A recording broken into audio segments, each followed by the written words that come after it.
I would like to talk about being child-free and being an antinatalist. This is something I've been thinking about for a very long time, and it's about time I shared my thoughts and opinions on this subject. To start, I never wanted to get married or have kids, ever in my life. I'll touch on marriage in another video, but people often assume that everyone will have a family. This is certainly not the case with me. One of the main reasons I don't want to be a father is how I grew up. I'm not going to say I had it terrible 100% of the time, but horrible stuff happened. There were days when I felt completely alone, even when surrounded by family. The emotional scars from those experiences run deep, and they shape my perspective on parenthood. It's crazy for people to force someone to have children when they aren't mentally right. Mental health is a crucial aspect of being a good parent, and if someone isn't in the right headspace, it can lead to incompetent actions for both the parent and the child. That's no different than Toyota openly advertising their new vehicles and stating that there is a high chance they will be recalled. If they did that, no one would buy a Toyota. People want reliability and assurance, not uncertainty and potential failure. They know it would be a dumb decision since they said that openly. Similarly, bringing a child into the world when you're not ready or capable of providing a stable environment is equally irresponsible.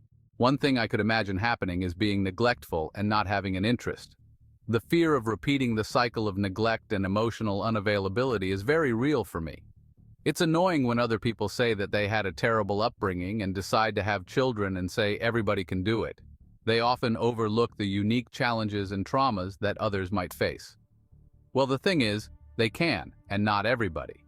Just because someone managed to overcome their past doesn't mean everyone has the same resilience or support system. This talking point is so one-sided it's not even funny. Big deal. It's easy to dismiss someone else's fears and concerns when you haven't walked in their shoes. People like this should be shunned for forcing their thoughts and ways on someone who had it bad growing up. Everyone's journey is different, and it's unfair to impose your beliefs on someone else. Some can predict that bullying can occur by the person who had a horrible life growing up, belittling people by making it seem as if they are dominant and strong for overcoming their outcomes. However, avoid these freaks. It's important to recognize that not everyone who had a tough childhood will turn out to be a bully or a bad parent, but the risk is there, and it's something that needs to be addressed with empathy and understanding. Seeking therapy and working through past traumas can be a crucial step in breaking the cycle. It's not about being perfect, but about being aware and making conscious efforts to heal and grow. Self-improvement and mental health should be prioritized before making the decision to bring a new life into the world. It's a responsibility that shouldn't be taken lightly. Surrounding yourself with a supportive community can also make a significant difference. Having people who understand and support your journey can provide the strength needed to overcome past hardships. Reflecting on your own experiences and understanding how they shape your views on parenthood is essential. It's a deeply personal decision that requires introspection and honesty. Volunteering and mentoring can be fulfilling alternatives to parenthood. There are many ways to make a difference without becoming a parent. Ultimately, it's about finding what works best for you and what aligns with your values and mental well-being. Everyone's path is different, and that's okay. Embracing your own journey and making choices that are right for you is the most important thing. It's about living authentically and with purpose, regardless of societal expectations. Another reason is money. Financial stability is a significant concern for many people when considering whether to have children. The cost of raising a child is astronomical, and it's not just about the immediate expenses like diapers and baby food.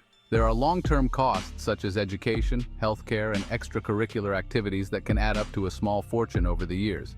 It's incredible that a bunch of older and wealthier people in the government will tell people to procreate, meanwhile not supplying any money or benefits.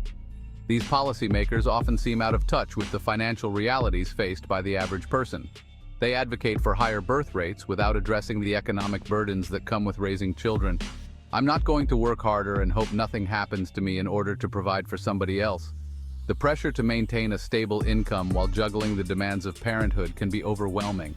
Many people are already working multiple jobs or putting in long hours just to make ends meet. Adding the responsibility of a child into that mix can feel like an insurmountable challenge. Me getting called selfish is silly. The decision to not have children is often met with criticism and judgment. people are quick to label it as selfish without understanding the personal and financial considerations that go into such a choice.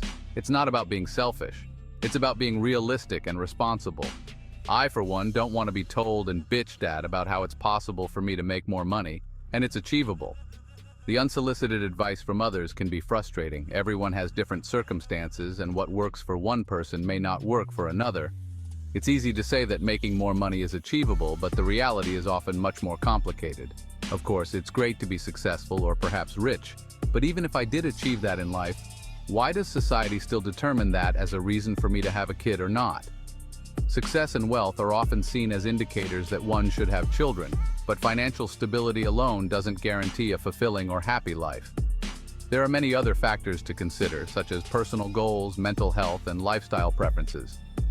I could have a billionaire give me money and it still wouldn't change my mind. Financial incentives alone are not enough to sway someone's decision to have children. The choice to become a parent is deeply personal and involves much more than just money.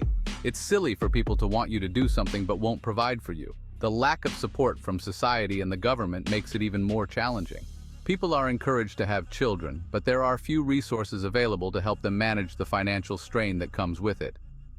With the cost of living going up and not pay in most cases, naturally, you feel defeated. The rising cost of living is a significant barrier.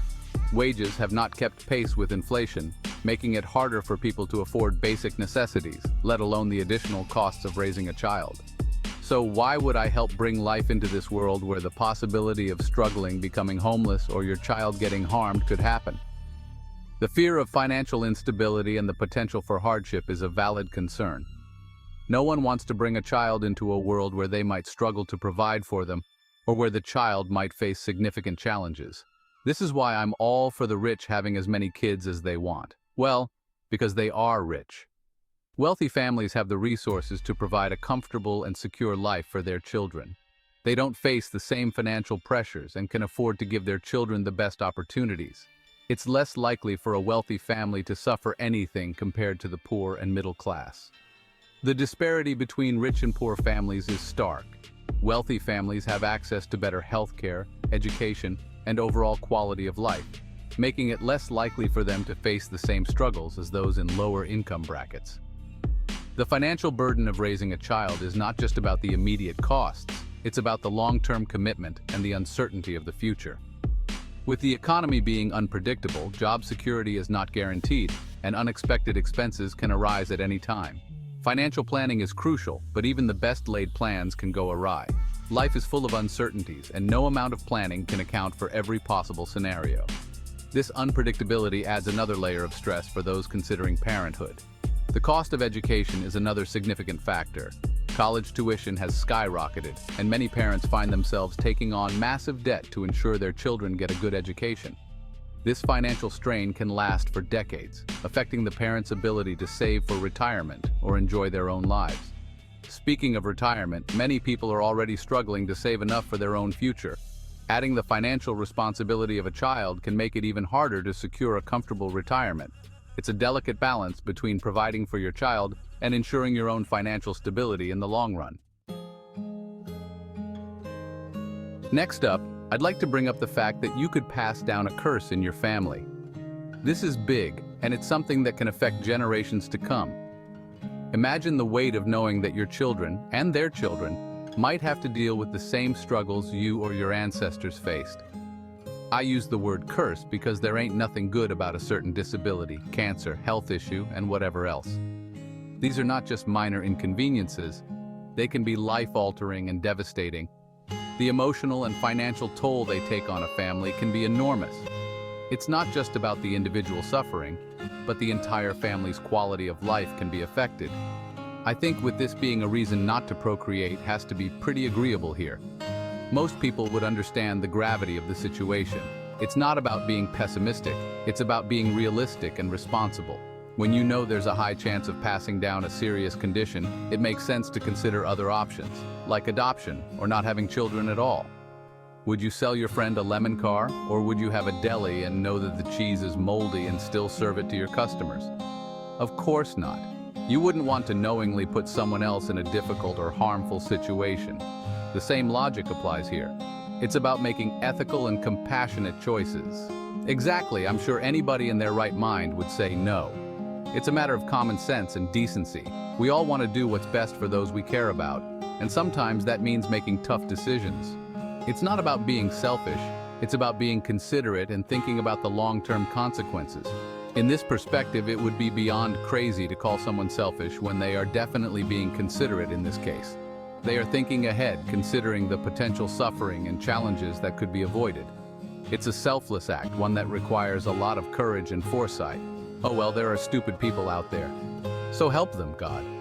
Unfortunately, not everyone will understand or agree with this perspective.